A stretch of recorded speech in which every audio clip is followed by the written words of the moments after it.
Assalamualaikum warahmatullahi wabarakatuh. Waalaikumsalam warahmatullahi wabarakatuh. Alhamdulillahil jabbaril qahhar, al-azizil ghaffar, khaliqil jannati wan nar. Wassalatu wassalamu ala sayyidina wa maulana Muhammadinil mukhtar wa ala alihi wa ashabihil athhar. Amma ba'd. Saudara-saudara kaum muslimin rahimakumullah.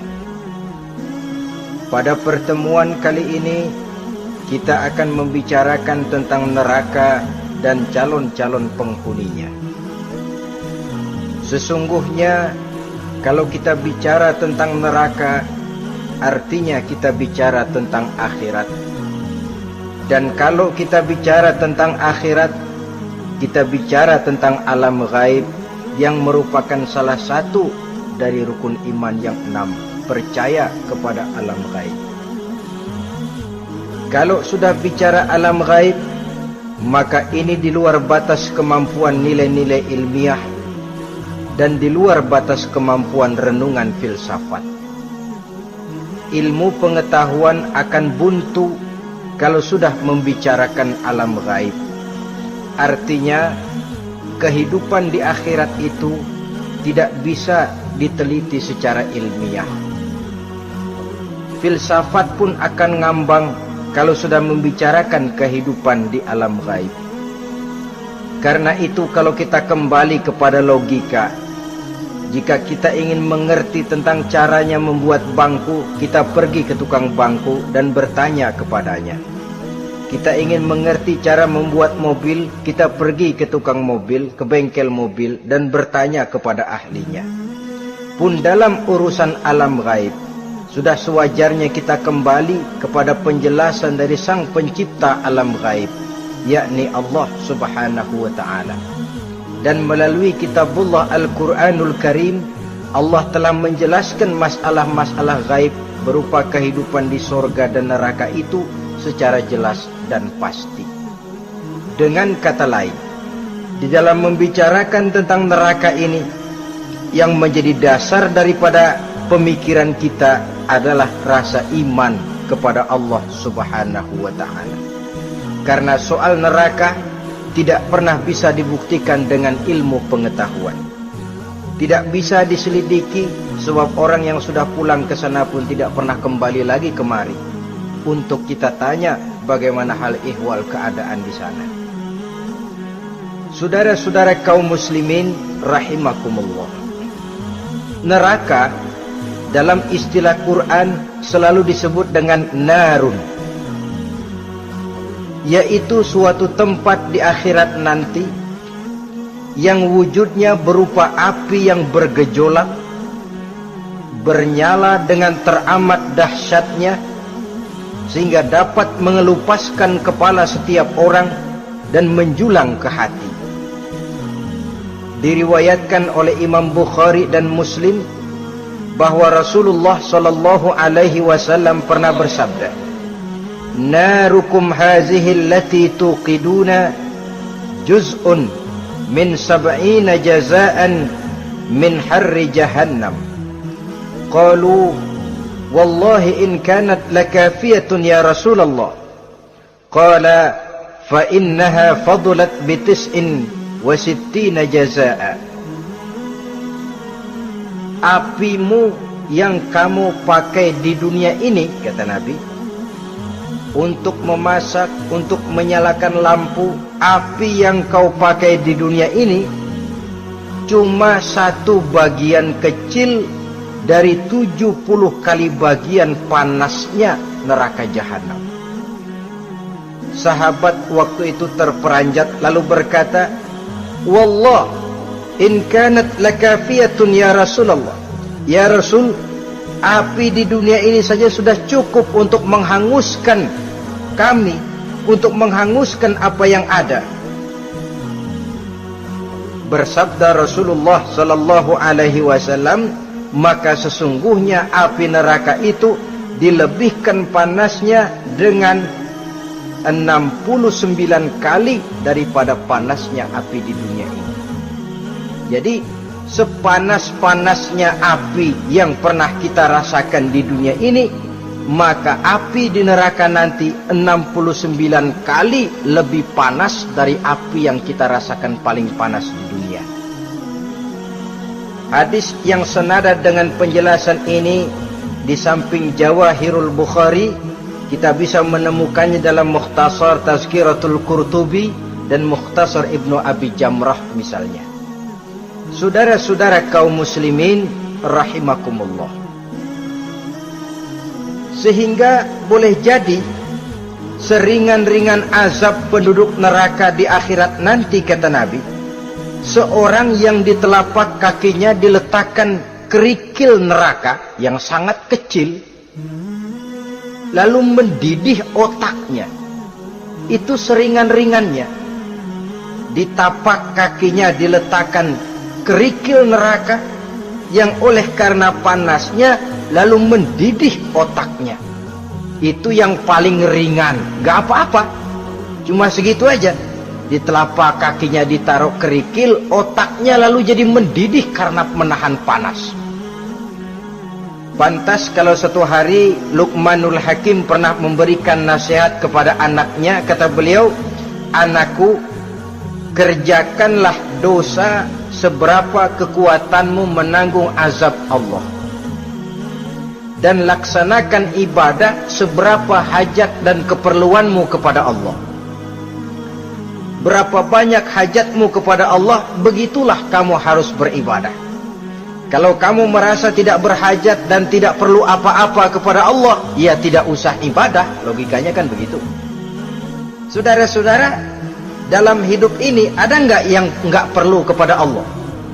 Ada nggak? Seluruh kita memerlukan Allah. Karena itu Luqman betul dengan bahasa diplomatis, "Anakku, kerjakan ibadah seberapa hajatmu kepada Allah. Makin banyak hajatmu kepada Allah, makin banyak hendaknya kamu melaksanakan ibadah. Tapi kalau kamu sudah merasa bisa hidup tanpa Allah, persilahkan kamu tidak usah ibadah." Sebaliknya, kerjakan dosa seberapa kekuatanmu menanggung azab siksaan Allah. Kalau merasa sudah belajar ilmu kebal, kira-kira di neraka nanti nggak apa-apa, persilahkan kerjakan dosa sebanyak-banyaknya. Tapi kalau masih berpikir, gua mah jangan dibakar di neraka, nginjak puntung rokok gua lompat. Kalau masih berpikir ke situ, ya hati-hati, saudara-saudara. Nah, sebagaimana surga, neraka pun ada pintu-pintunya. Dan yang melalui pintu-pintu itu sesuai dengan dosa yang dia kerjakan pada waktu kehidupannya di dunia ini. Jadi setelah manusia diadili, mereka kumpul di padang mahsyar beramai-ramai.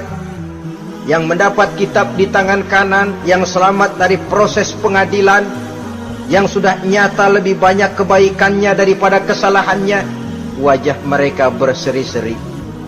Tapi yang rapotnya merah, yang timbangannya lebih banyak kejahatannya, mereka mukanya udah pada gulem.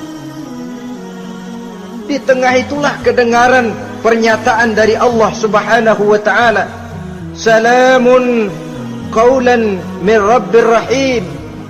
Ada ucapan selamat dari Allah, Tuhan yang Maha Pengasih dan Maha Penyayang. "Salamun alaikum." Selamatlah kamu, wahai orang-orang yang kelak akan sampai ke surga. Yang lulus di pengadilan dapat ucapan selamat dari Allah. Tapi pada saat itu juga Allah mengatakan, "Wamtazul yawma ayyuhal mujrimun."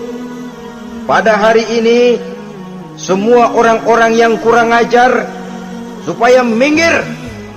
"Wamtazul yawma ayyuhal mujrimun."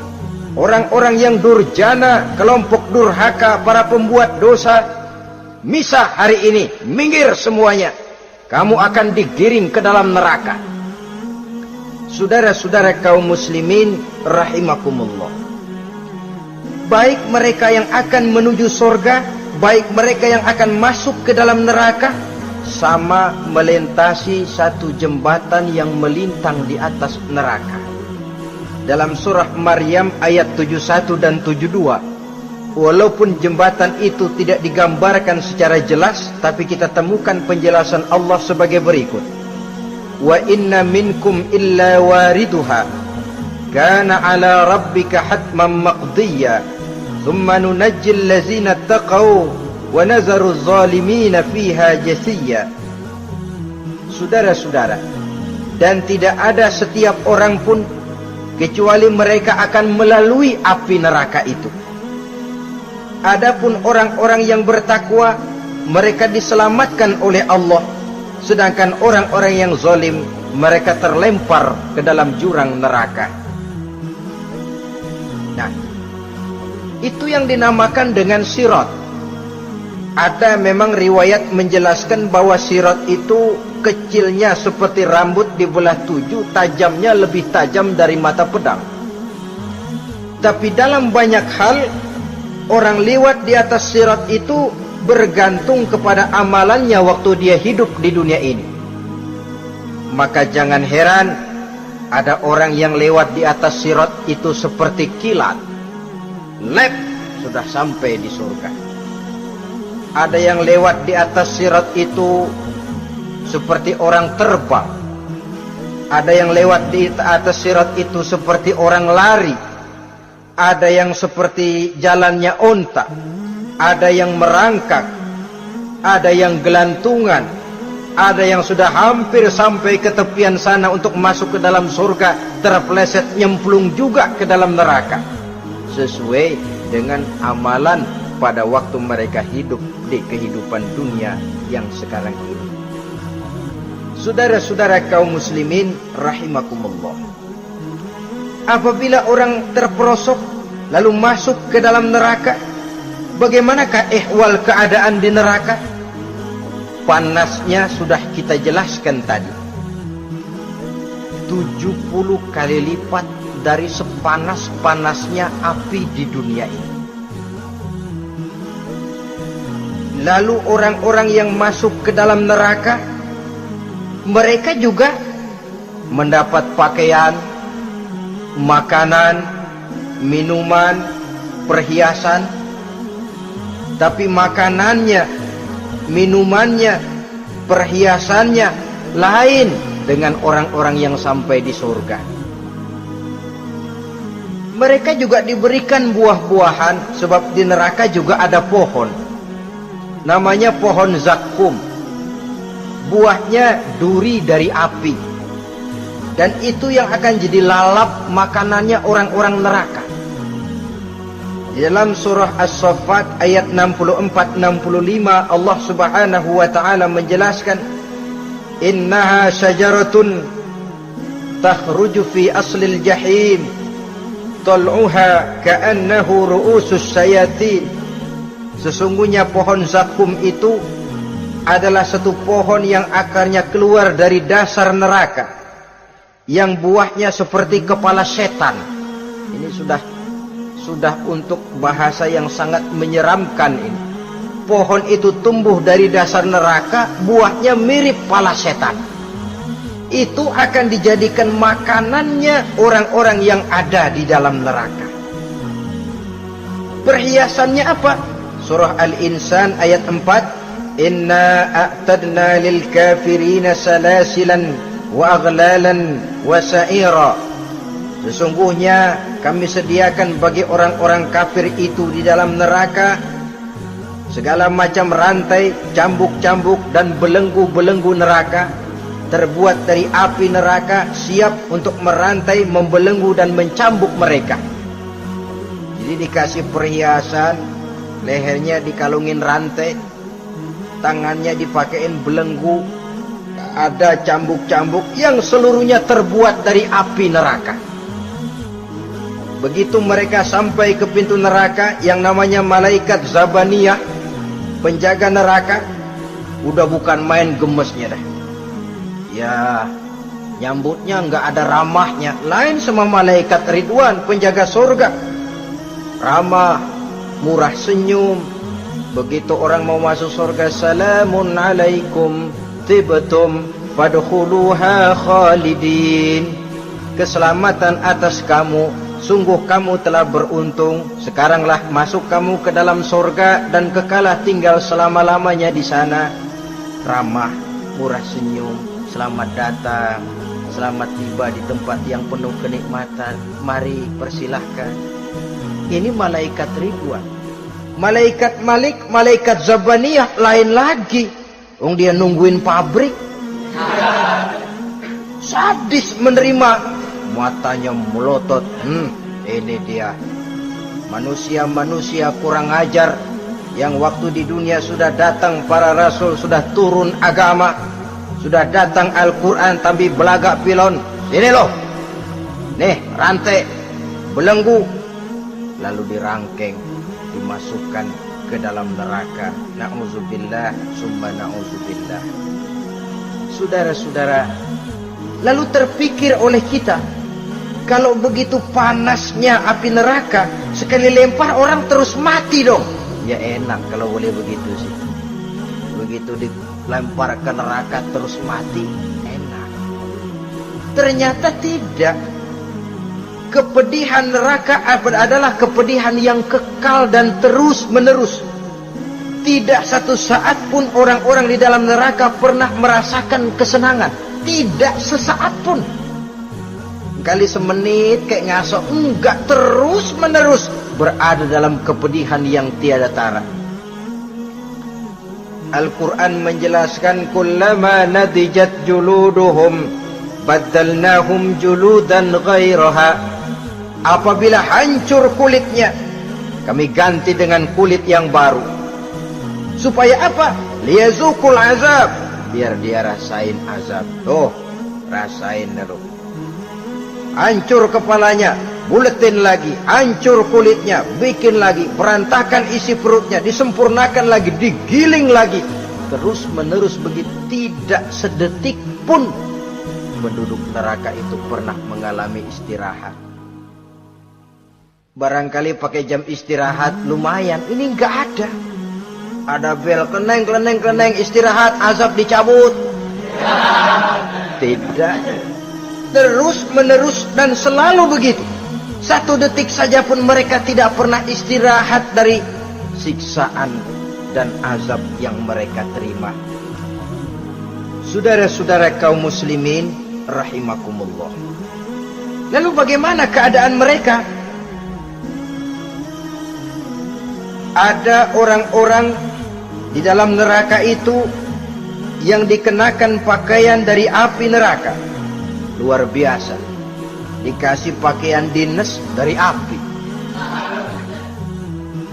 Kemudian kepalanya dituangi air yang sedang mendidih, yang dengan tuangan air itu dihancur luluhkan segala isi perutnya dan kulit-kulitnya. Setelah itu mereka dicambuk dengan cambuk-cambuk dari besi. Apabila mereka hendak keluar dari neraka, mereka dicampakkan kembali ke dalamnya dan dikatakan kepada mereka, rasakan siksaan yang membakar ini. Dalam surah Al-Hajj ayat 19 sampai 22 kita bisa simak firman Allah Subhanahu wa taala. Fallazina kafaru qutti'at lahum siyabun min nar yusabbu min fawqi ru'usihimul jahim yus'aru bihi ma fi butunihim wal julud walahum maqami'u min hadid kullama aradu an yakhruju minha min ghammin u'idu fiha wazuqu azabal hariq. Na'udzubillah summa na'udzubillah. Diberikan pakaian dari api, melolong, menyayat dia, memilukan, merintih dan meraung-raung. Lalu kepalanya diguyuri dengan air yang sangat mendidih. Hancur luluh isi perutnya, masih dicambuk lagi dengan cambuk-cambuk dari besi.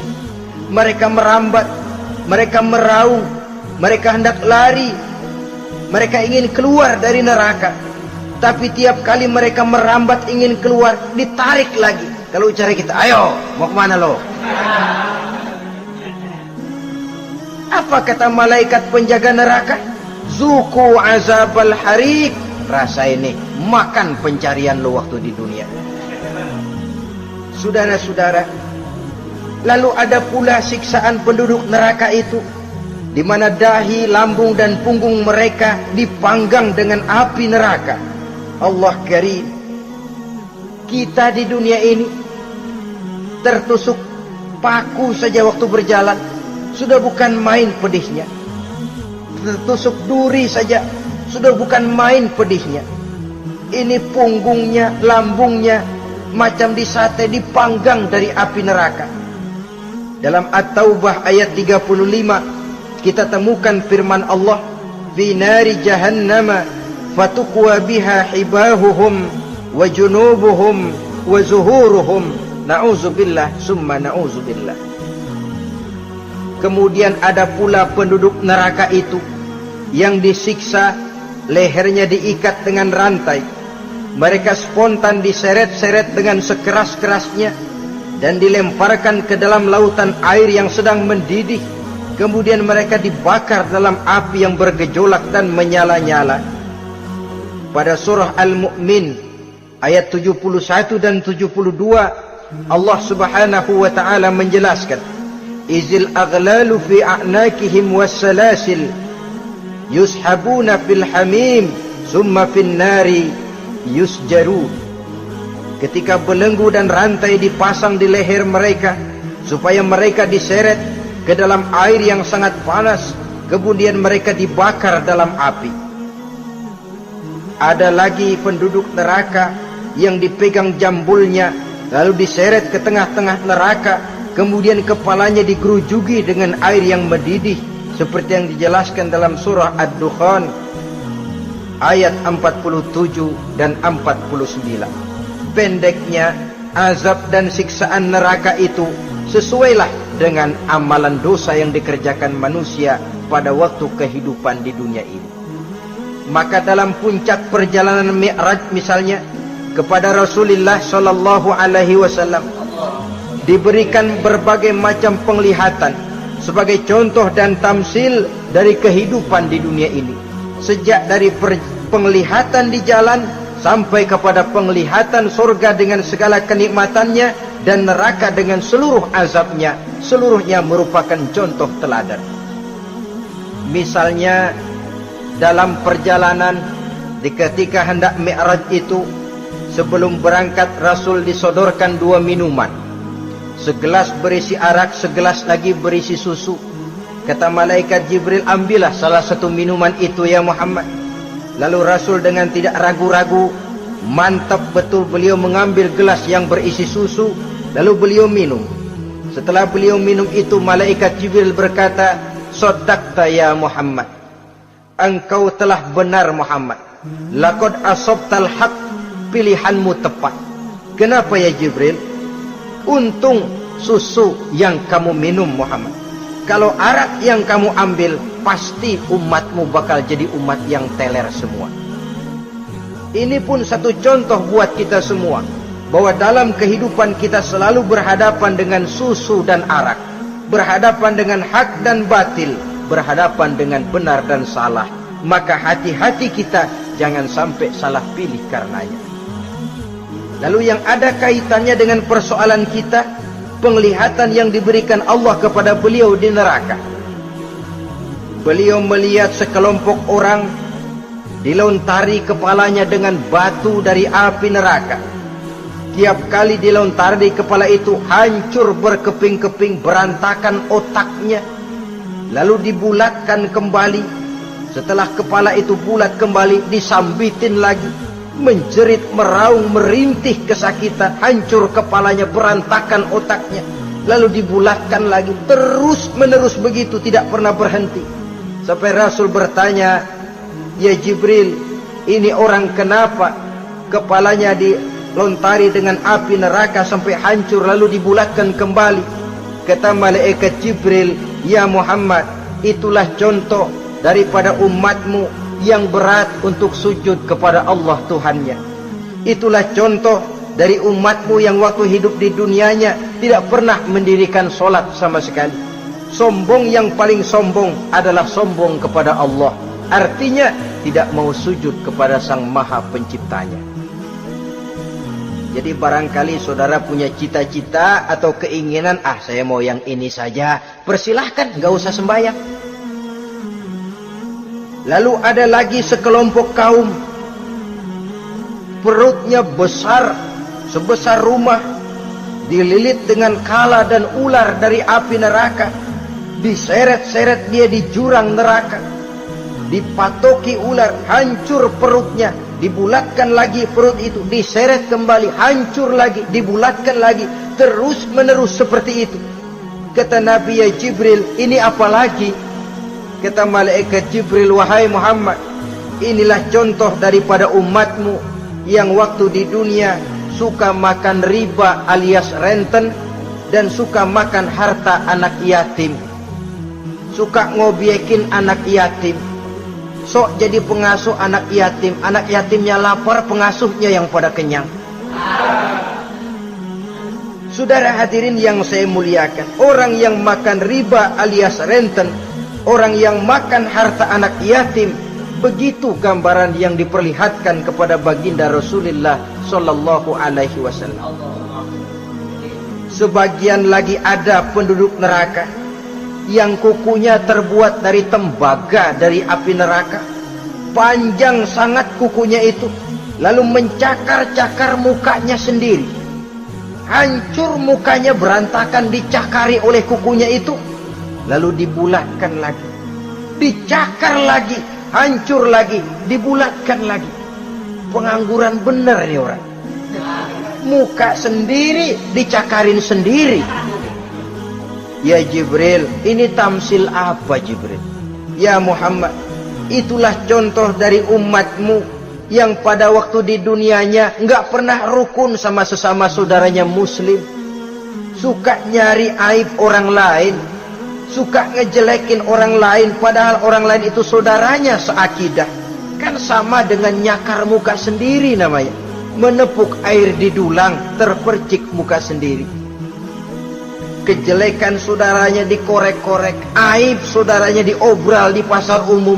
Orang macam itu nanti tangannya akan tumbuh kuku panjang dari tembaga yang akan mencakar dan mengoyak-ngoyak mukanya sendiri. Itu kita bisa lihat nanti. Oh, ini yang waktu di dunia suka ngorek-ngorek kesalahan orang tuh lagi pada nyakarin mukanya. Oh, begitu. Saudara-saudara kaum muslimin rahimakumullah. Oleh karena itu Nabi ajarkan kita, tuba liman syaghalahu aibuhu an uyubin nas. Beruntung orang yang aib dan kekurangan pada dirinya menyebabkan dia sibuk sampai enggak sempat ngorek-ngorek aib dan kekurangan orang lain. Introspeksi. Beruntung orang yang celak dirinya menyebabkan dia sibuk dan tidak sempat ngorek-ngorek aib pada diri orang lain. Ada pula di antaranya dilihat oleh Rasul, di antara penduduk neraka itu orang yang lidahnya terjulur memanjang, kemudian dipotong lidah itu dengan gunting dari api neraka, menjerit dan memekik ia menahan sakit yang tiada tara, sampai Rasul bertanya kepada malaikat Jibril, kalau ini tamsil apa lagi ya Jibril? Kata malaikat Jibril, wahai Muhammad, inilah contoh dari umatmu, orang-orang yang waktu di dunia tidak pandai menjaga lidahnya, suka menggunjing orang, suka memfitnah orang, suka ghibah dan namimah, suka ngomongin orang di belakang yang bersangkutan. Maka hari ini lidahnya menjulur menjadi panjang dan dipotong dengan gunting dari api neraka. Lalu Rasul juga melihat sekelompok orang perempuan tergantung rambutnya dari gantungan api neraka, kemudian dipanggang dari duburnya sampai ke atas kepalanya dengan tombak dari api neraka, meraung dan merintih serta mengeluarkan nanah dari kemaluannya. Rasul bertanya, ini apa lagi ya Jibril? Kata malaikat Jibril, inilah perempuan yang waktu di dunia tidak pandai menjaga kehormatan dirinya, ahli zina dan tukang umbar, saudara-saudara kaum muslimin rahimakumullah, banyak lagi tamsil-tamsil yang dicontohkan dalam puncak perjalanan Mi'raj yang seluruhnya merupakan peringatan bagi kita umat Rasulullah sallallahu alaihi wasallam. Nah, kemudian sekarang marilah kita bicarakan neraka itu satu demi satu. Yang pertama, dan ini yang paling dikenal orang, neraka Jahannam atau naru Jahannam. Siapa yang dijelaskan Allah akan menjadi penghuni neraka Jahannam ini? Pertama dalam surah Al-Ankabut ayat 68. Wa man azlamu mimman iftara 'ala Allahi kadziban aw kadzdzaba bil haqqi lamma ja'ahu alaysa fi jahannam maswal lil kafirin. Adapun orang-orang yang zalim kepada Allah, mendustakan ayat-ayat Allah dan mendustakan kebenaran setelah datang kebenaran itu, bukankah neraka Jahannam merupakan tempat kembali bagi orang-orang kafir? Jadi dalam Al-Ankabut ayat 68 ini dijelaskan, penduduk neraka Jahannam itu pertama adalah orang-orang kafir. Siapa orang kafir? Menurut keyakinan akidah kita, setiap orang di luar Islam adalah kafir. Kemudian yang kedua dalam surah Al-Hijr ayat 42 dan 43, penduduk neraka Jahannam itu, inna ibadi laisa laka alaihim sultanun illa man ittaba'aka minal ghawin wa inna jahannama la maw'iduhum ajma'in. Sesungguhnya hamba-hambaku tidak akan bisa kamu kuasai, hai iblis, kecuali mereka yang mengikuti tipu dayamu. Sesungguhnya neraka Jahannamlah tempat mereka seluruhnya. Kalau kita perhatikan ayat ini, maka penghuni neraka Jahannam yang kedua adalah para pengikut setan. Para pengikut setan dengan seluruh ajaran-ajaran yang dilancarkan oleh setan. Padahal pada saat hendak masuk neraka, setan jelas cuci tangan. Tugasnya cuma bagaimana mencari pengikut sebanyak-banyaknya yang akan nemenin dia di neraka nanti. Tapi pada saat orang digiring ke dalam neraka, setan cuci tangan. Mungkin orang menuntut, setan, gue ngikutin lu, sekarang kenapa jadi kemari? Nah, gue bilang juga apa? Kata setan, gue bilang juga apa, lu kenapa ngikutin? Dan setan ini menebar ranjau dalam segala bentuknya, dengan segala macam caranya. Para pengikut setan yang menjauhi tuntunan agama, memperturutkan hawa nafsunya. Setan membisiki manusia lewat minuman keras, setan masuk manusia lewat judi, lewat zina, lewat kenikmatan yang melalaikan orang dari kehidupan akhirat dan selanjutnya, dengan segala macam jalan. Kadang-kadang dalam ibadah setan juga masuk. Kalau tidak ditimbulkannya takabur, ditimbulkannya sikap ujub dalam diri kita. Timbul rasa diri lebih benar dari orang lain, dan ini jelek. Timbul rasa nganggap enteng orang lain, itu kan ujub, nggak dikelihatanin orang, cuma hatinya aja ngomong sendirian. Kalau gue lihat di kampung ini nggak ada yang kayak gue. Bayangnya kayak ibadahnya kayak udah aing pang paling nak yo di dia. Itu juga bisikan iblis. Dan dia tidak segan-segan mengaku jadi Tuhan, iblis itu. Dan ini diceritakan dalam kehidupan Sayyidus Syekh Abdul Qadir Jailani. Ketika beliau sedang ibadah di mihrab dalam masjid, datang seberkas sinar. Sinar itu ngomong, ya Abdul Qadir ana rabbuk. Hai Abdul Qadir, aku Tuhanmu, kata cahaya tadi. Sudah cukup kamu ibadah Abdul Qadir. Sembayangmu udah banyak, puasamu udah banyak, jihadmu cukup. Maka mulai sekarang berhenti dah ibadah. Aku bolehkan kepada kamu segala yang dilarang. Cuma yang didatangi Syekh Abdul Qadir. Sehingga mendengar cahaya tadi ngomong begitu, beliau ambil kasut sendal, disambitnya cahaya tadi, idhab ya la'in, pergi laknat terkutuk iblis kamu. Masa saya disuruh berhenti sembahyang karena hati saya sudah baik? Kalau hati sudah baik lalu boleh berhenti sembahyang, mestinya yang paling dulu berhenti sembahyang Nabi Muhammad, sebab beliau orangnya paling baik. Tapi Nabi hatinya baik, sholat jalan terus, hukum halal haram berlaku. Kadang-kadang orang sekarang baru ibadah dikit banget merasa dapat bisikan katanya, wangsit. Ya berhenti sembahyang madep ulun, dah madep ngodek sembahyang. Bikin ajaran yang aneh-aneh. Nah kalau satu orang boleh dapat wangsit, saya juga boleh dong ngomong dapat wangsit. Saya juga boleh dong mendirikan aliran kepercayaan. Saya ngilang dulu dari kampung saya kira-kira 3 tahun. Saya nyepi di kaki Gunung Salak, pulang piara jenggot pakai belangkon. Di depan nama saya pakai embel-embel mbah. Saya ngaku dapat wangsit di Gunung Ano, mewahyukan kepada saya ano. Saya cari murid yang fanatik. Saudara-saudara kaum muslimin rahimakumullah, setan membisiki manusia hatta kita sedang ibadah sekalipun dibisikinya. Caranya, mula-mula dia bisikin, terus sembahyang buru-buru dah. Buru-buru dah. Akhirnya apa?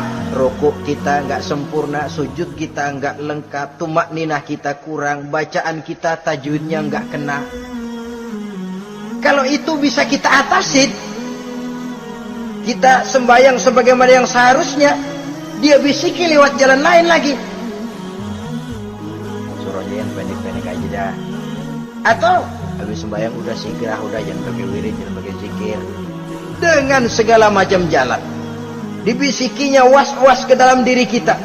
Sehingga ada satu riwayat walaupun dhaif, tapi ini baik untuk dijadikan pelajaran. Konon iblis itu kalau subuh keliling dia, bawa kulit kambing, jarum, sama tepung. Ditanya orang, iblis ini buat apa? Oh, kulit kambing. Gunanya tahu nggak? Kalau begitu subuh, sudah muazin bilang, as-salatu khairum minan naum. Salat lebih baik daripada tidur. Maka ini kulit kambing mulai aku hamparkan buat hamba-hamba Muhammad. Jadi begitu dengar azan, cuma udah bikin anget udah tidur.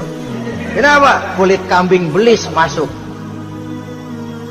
Saudara-saudara, lalu kata orang tadi lagi, lah kalau tepung buat apa itu? Oh, tepung itu kalau umat Muhammad mau baca Quran, baca kitab, mutolaah, gua aurin tepung matanya biar dia sepet. Makanya kalau sudah ngaji, baca Quran, bawaannya udah ngantuk aja ngantuk. Oh begitu, iya. Nah kalau duri paku itu buat apa? Nah ini duri paku. Kalau umat Muhammad mau hadir di majelis taklim, mau pergi ngaji, mau duduk iktikaf di masjid, gua pasangin paku di pantatnya. Jadi kalau sudah duduk di masjid, kelasat, kelesek. Hadir di majelis taklim, kelasat, kelesek. Bawaannya mau udahan melulu. Itu duri-duri dan paku-paku yang memang ditebarkan oleh iblis. Saudara-saudara kaum muslimin rahimakumullah, jadi para pengikut setan dengan segala macam perangkapnya ini pun, ya perangkap setan itu ya dunia. Dunia itu ya isinya harta, tahta, wanita. Kan perangkap dunia itu harta, tahta, wanita. Ini sering bikin orang buta. Perangkap dunia dan merupakan perangkap setan sekaligus. Nah, yang ketiga, penghuni neraka jahanam adalah para pembuat dosa, orang-orang yang durhaka. Dalam Thaha ayat 74 Allah menjelaskan, innahu may ya'ti rabbahu mujriman fa inna lahu jahannam. Sesungguhnya orang-orang yang datang menghadap Allah dengan berlumuran dosa, maka sesungguhnya bagi mereka adalah neraka jahanam. Dan yang keempat, penghuni neraka jahanam orang yang kufur nikmat. Tidak cuma kufur iman, tapi kufur nikmat bisa menyebabkan orang masuk neraka jahanam. belum pernah merasakan dalam hidupnya bahwa Allah memberikan nikmat kepadanya, bagaimanapun besar karunia dan nikmat itu. Dalam surah Ibrahim ayat 28-29 Allah menjelaskan, alam tara ilal ladzina baddalu ni'matallahi kufran wa ahallu qaumahum darul bawar jahannama yaslaunaha wa bi'sal qarar. Tidaklah engkau perhatikan, tidaklah kau lihat orang-orang yang mengganti, menukar nikmat Tuhannya dengan kekufuran. Diberikan nikmat berupa Islam, digantinya dengan kekufuran. Dia tidak tahan kesengsaraan dunia lalu memilih kesengsaraan akhirat, padahal kesengsaraan akhirat lebih abadi dari kesengsaraan dunia. Ada orang yang gak tahan miskin dunia, lalu menjatuhkan pilihan lebih memilih miskin akhirat. Ya Allah, keliru besar. Karena nggak tahan hidup miskin di dunia, ada yang nawarin ngasih supermi 3 bungkus, iman telap. Ada yang ngasih beras, pindah agama. Ada yang bawain pakaian bekas, tukar akidah, pindah iman. Innalillah. Ditukar kemiskinan dunia dengan kemiskinan akhirat. Padahal kemiskinan dunia berapa tahun? Setahun umur manusia. Sepanjang-panjang umur orang sekarang kan. 100 tahun udah jarang umur orang sekarang. 70 aja udah cakep. Sebenarnya kalau 70 tuh ada jatah lebih tuh, 7 tahun. Kalau ikut Nabi 63 tahun kan, Nabi wafat. Kalau kita sudah umur 70 tuh ada jatah ekstra 7 tahun. Oh ya, dimanfaatkan baik-baik mestinya. Taruhlah kemiskinan dunia, bagaimanapun melaratnya dunia, bagaimanapun sengsaranya dunia, cuma sebatas umur kita. Tapi kalau nikmat Islam ini harus kita tukar dengan yang lain. Baddalu ni'matallahi kufran, menukar, mengganti nikmat yang diberikan Allah dengan kekufuran. Artinya kita menukar kemiskinan sementara dan kita memilih kesengsaraan dan kemiskinan abadi. Di akhirat kita miskin, di neraka kita miskin, miskin abadi. Di neraka kita sengsara, sengsara abadi. Saudara-saudara kaum muslimin rahimakumullah, itu neraka jahanam. Yang kedua dinamakan neraka jahim. Siapa mereka ini para penghuninya? Siapa mereka ini para penghuninya? Pertama dalam surah At-Takasur, yaitu orang-orang yang bermegah-megah dengan dunia, menumpuk-numpuk harta, lalu lupa dengan kesibukan harta itu, lupa kepada kehidupan yang akhirat nanti. Alhaakumut takasur hatta zurtumul maqabir kalla sawfa ta'lamun thumma kalla sawfa ta'lamun kalla law ta'lamuna ilmal yaqin la tarawunnal jahim. Kamu telah lalai akibat apa? At-takasur. Ini penyakit pertama yang menyebabkan orang sampai ke neraka jahim. Penyakit takasur. Dan itu penyakit zaman sekarang. Berlomba-lomba dengan kemegahan materi, berlomba-lomba dengan kemegahan dunia. Padahal kalau urusan itu kita berlomba, tidak akan pernah sampai finish. Percayalah itu, tidak akan pernah finish. Sebab kemegahan dunia siklus, lingkaran setan. Kita anggap kalau punya duit 1 juta tenang, punya 1 juta berubah pikiran, lain lagi.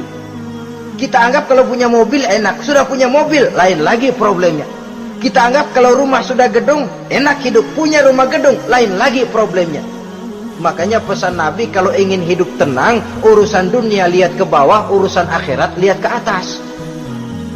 Sering dicontohkan kalau punya mobil, bilang alhamdulillah kita punya mobil, tangga kita cuma punya motor. Kata yang punya motor, syukur banget kita punya motor, tangga kita punya sepeda doang. Kemana-mana kejek mulu. Dayung. Kata yang punya sepeda, alhamdulillah kita punya sepeda, tetangga kita cuma jalan kaki, kemana-mana ngetuk mulu. Kata yang jalan kaki, alhamdulillah masih bisa jalan, tangga kita sebelah lumpuh bertahun-tahun nggak kemana-mana. Kata yang lumpuh, alhamdulillah masih hidup, tangga kita kemarin mati nggak balik lagi. Itu dalam urusan dunia. sehingga sifat takasur ini hilang. Tapi urusan akhirat, lihat ke atas. Kalau dia begitu sibuknya bisa jaga sholat, kenapa saya tidak? Kalau dia hidupnya sederhana, rajin sedekah, kenapa saya yang lebih kok enggak sanggup? Kalau dia bisa baca Quran, kenapa saya enggak? Lalu timbul gairah ingin mencontoh. Mencontoh orang dalam urusan ibadah menimbulkan ketenangan jiwa. Dan itu ada garis finishnya. Tapi kalau yang lumpuh lihat yang bisa jalan lihat yang naik sepeda, yang sepeda punya lihat motor, sudah punya motor lihat mobil, lihat pesawat terbang, pesawat lihat kereta api. Kapanlah awak nih mau bersyukur? Yang ada kurang saja, padahal nikmat itu tidak pernah berhenti. Bukan dilarang orang kaya, tetapi perlombaan memperkaya diri itu yang dilarang. Karena kalau sudah perlombaan namanya jor-joran sifatnya. Prinsipnya tujuan menghalalkan cara ini yang dijaga oleh agama. Saudara-saudara, selain penyakit takasur yang menyebabkan orang sampai ke neraka jahim, juga perbuatan durjana. Dalam Al-Infitor ayat 13-14, innal abrara lafi na'im wa innal fujjara lafi jahim. Orang-orang yang berbakti, berbuat kebajikan, mereka akan mendapatkan neraka surga naim. Tetapi orang-orang yang fujar, durjana, kurang ajar, durhaka, lafi jahim, mereka akan mendapatkan neraka jahim. Lalu siapa lagi penghuni jahim itu? Orang-orang yang menentang dan menantang ayat-ayat Allah. Wallazina sa'au fi ayatina mu'ajizin ulaika ashabul jahim. Dan orang-orang yang berusaha menantang ayat-ayat Allah sehingga melemahkan orang-orang yang mau mengikuti rasul-rasul Allah, menantang ayat Allah dan membuat lemah orang yang mengikuti rasul, melemahkan semangat orang yang mau mengikuti khitah dan perjalanan rasul. Kamu bangun masjid, iya murabeh, berat, jangan. Jangan aja kapok.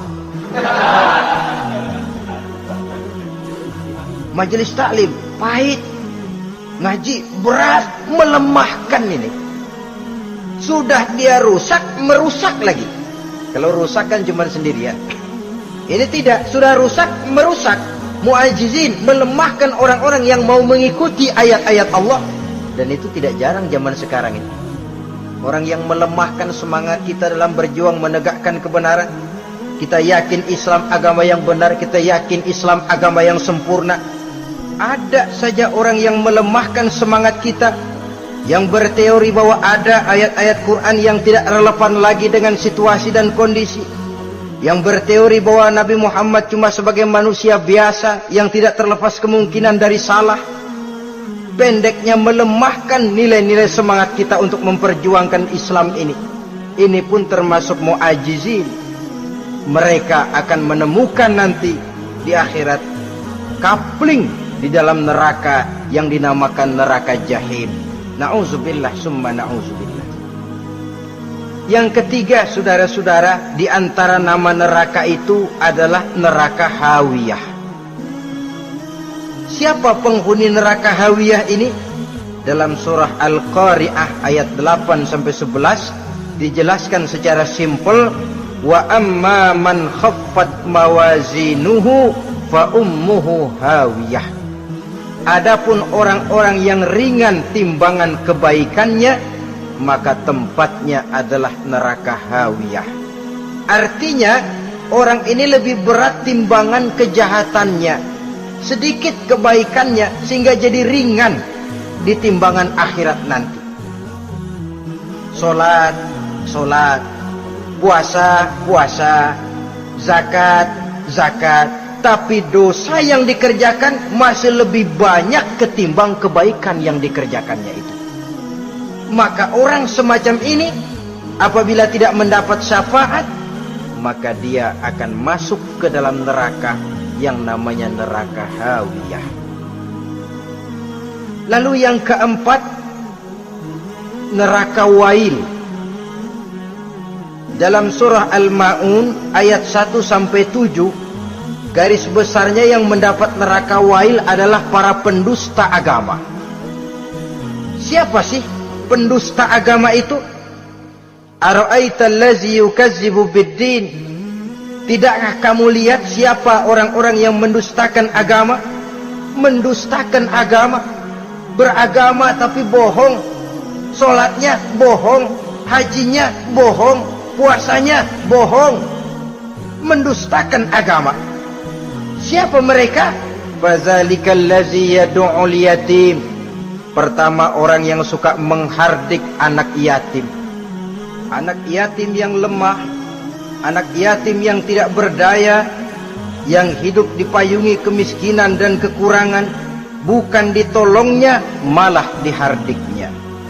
Jangan lupa, saudara yang sudah 2-3 kali pergi ke Makkah, saudara yang khusyuk dalam sujudnya, saudara yang mantap dalam puasanya, mungkin saja bisa terhalang masuk ke dalam surga, karena di samping rumah saudara ada anak yatim merintih menahan lapar dan haus.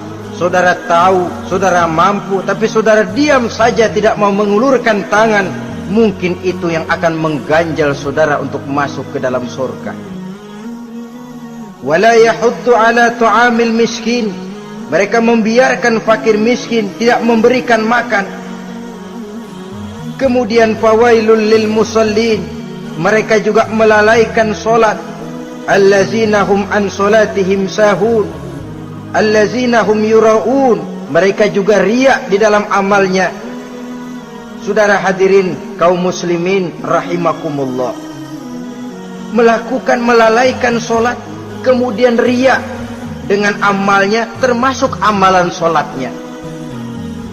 Kalau jadi imam, bahasanya dibuat sepasih-pasihnya, surahnya yang panjang-panjang, paling pendek sabbihis sama wadduha. Tapi kalau solat sendirian cukup kul huwallahu ahad sama inna a'toinakal kautsar. Hilang lagi nilai keikhlasannya. Dan terakhir, mereka enggan untuk membayar zakat.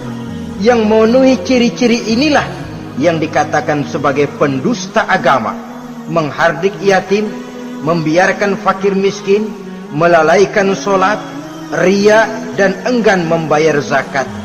Mereka divonis mendapat neraka wail, seperti dalam surah Al-Ma'un ayat 1 sampai dengan 7. Saudara-saudara kaum muslimin rahimakumullah. Yang kelima, neraka sa'ir. Neraka sa'ir ini pertama buat mereka yang memakan harta yatim. Kalau tadi tidak mau membantu, ini malah membantu, tapi tujuannya malah ngobyekin anak yatim. Mereka yang memakan harta yatim, dalam An-Nisa ayat 10, innal ladzina ya'kuluna amwalal yatama zulman innama ya'kuluna fi butunihim nara wa sayaslawna sa'ira. Sesungguhnya orang-orang yang memakan harta anak-anak yatim dengan zalim, mereka sebenarnya telah memakan neraka, memasukkan api neraka ke dalam perutnya.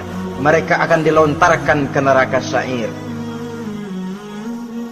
Selain itu, orang-orang yang mengingkari apa yang diturunkan oleh Allah Subhanahu wa ta'ala, mengingkari kebenaran Quran, mengingkari Rasul, pendeknya mengingkari Islam, dijelaskan dalam surah Luqman ayat 21.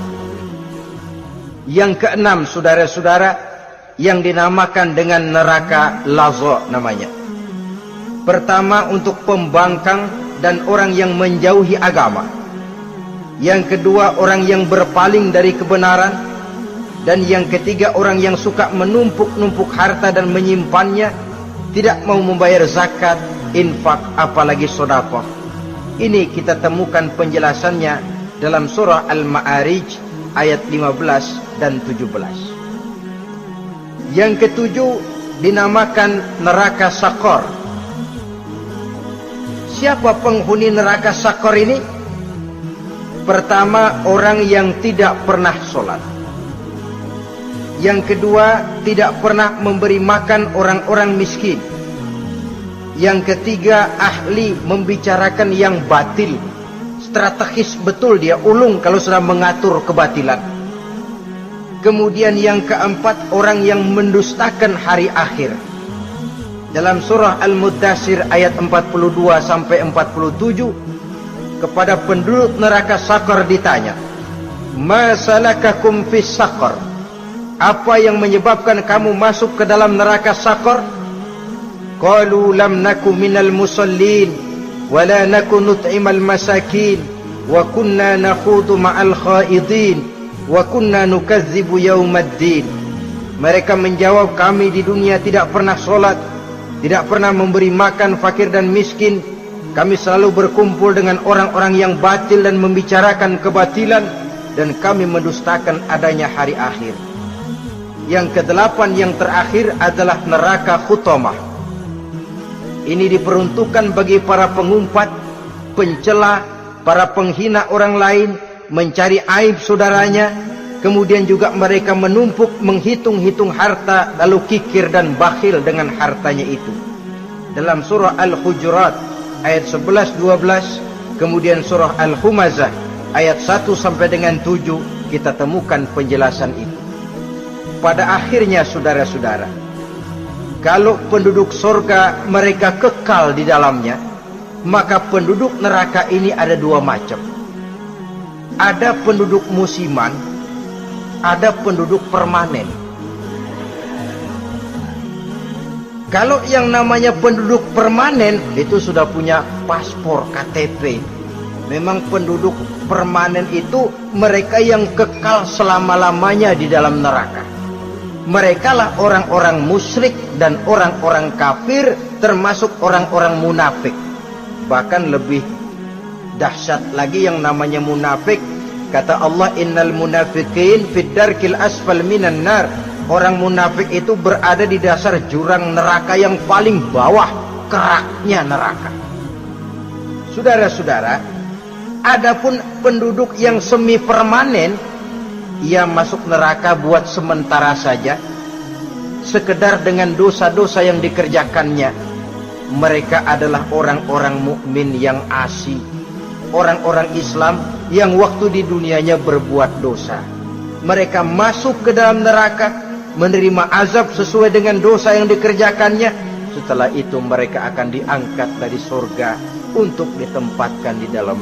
Mereka akan diangkat dari neraka untuk ditempatkan di dalam surganya Allah Subhanahu wa ta'ala. Seperti banyak dijelaskan dalam hadis-hadis sahih yang diriwayatkan oleh Imam Bukhari dan Muslim. Nah, inilah sekelumit tentang neraka dan calon-calon penghuninya.